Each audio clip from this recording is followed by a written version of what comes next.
Hello, my name is Sabrina Siu, and today I am going to be presenting on carbon capture and sequestration.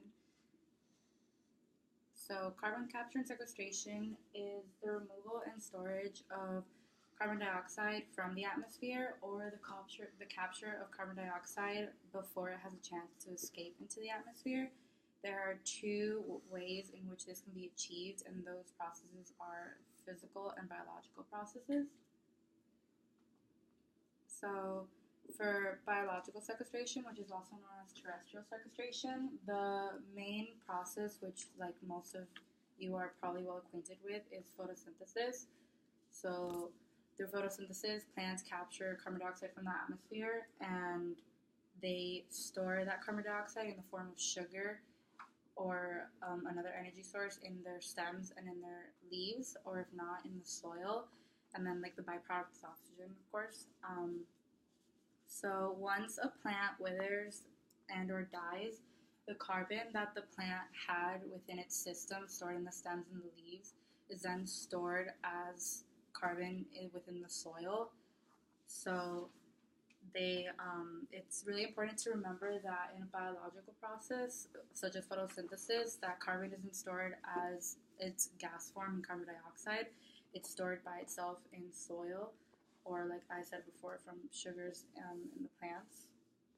So there's also indirect sequestration, which is mostly occurs regularly in nature as well, like along with photosynthesis. Whereas the air in the atmosphere comes into contact with lakes and wetlands, forests, and either current croplands or land that was previously used for crops. And the carbon dioxide from the air then dissolves into those terrestrial sinks, where it also stays stored as carbon, either in the water or in the soil, depending on what type of terrestrial sink it is. So another direct capture of carbon is through geological sinks. So after like carbon is captured through like a physical process, which I will explain in the slide after this, it's compressed and transported to a site such as shown here, and that carbon dioxide is then injected underground for permanent storage. So locations where this is suitable include like saline formations or deep coal seams. In the United States, there are actually a lot of potential geological storage sites for carbon dioxide and carbon. So the reason why it has to be saline formations or unminable coal areas is because those areas have porous rock in them, and you need something that can actually absorb the carbon dioxide and store that carbon, because you don't want the carbon to be released into the atmosphere again. And then the old oil and gas reservoirs are a good candidate for it because they're very deep underground, so you have to go through multiple layers of soil and land. So that makes sure that the carbon maintains captured and stored.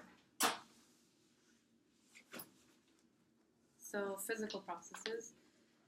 A large percentage of carbon dioxide emissions come from burning and processing of fossil fuels. So the image shown is actually like a picture of one of the first commercial scale power plants. It's in Canada that has been able to actively and effectively participate in carbon capture.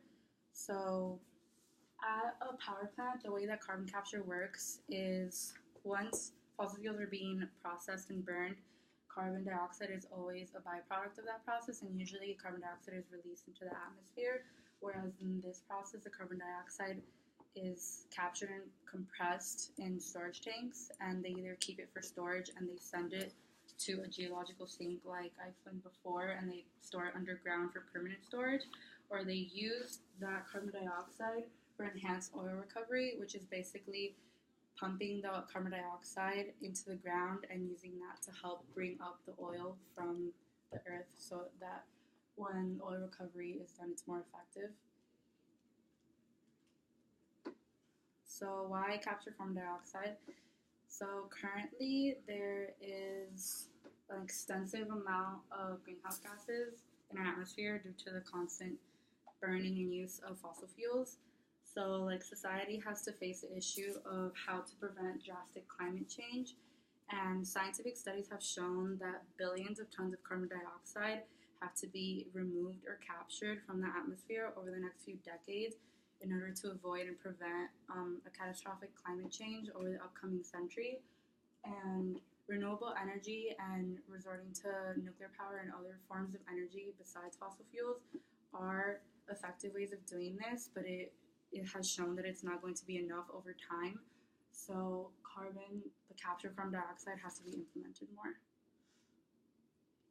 So making carbon capture effective. With biological processes, as I previously explained, it's mostly based on nature. So the way that you can make sure that the biological capture of carbon is effective is by maintaining the areas in which carbon is captured naturally. So reforestation, when plants are cut down, I explained that when plants die, their carbon goes into the soil, but if that soil is disturbed, it's exposed, the carbon in that soil is exposed to the atmosphere, so it becomes carbon dioxide and goes back into the atmosphere. So an effective way to make sure that that doesn't happen is by reforestation.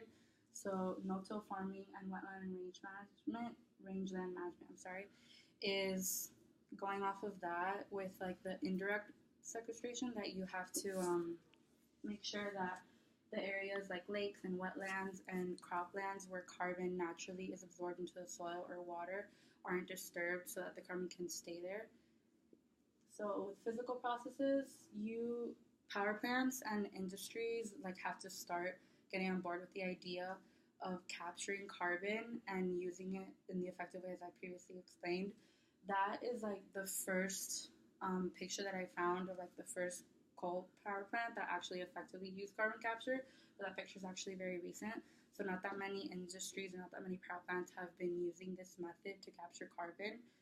And it's also, you have to make sure that a proper method is in place as well as the equipment that's needed to properly capture carbon, because if it's not captured and stored correctly, then it won't be effective. Any questions?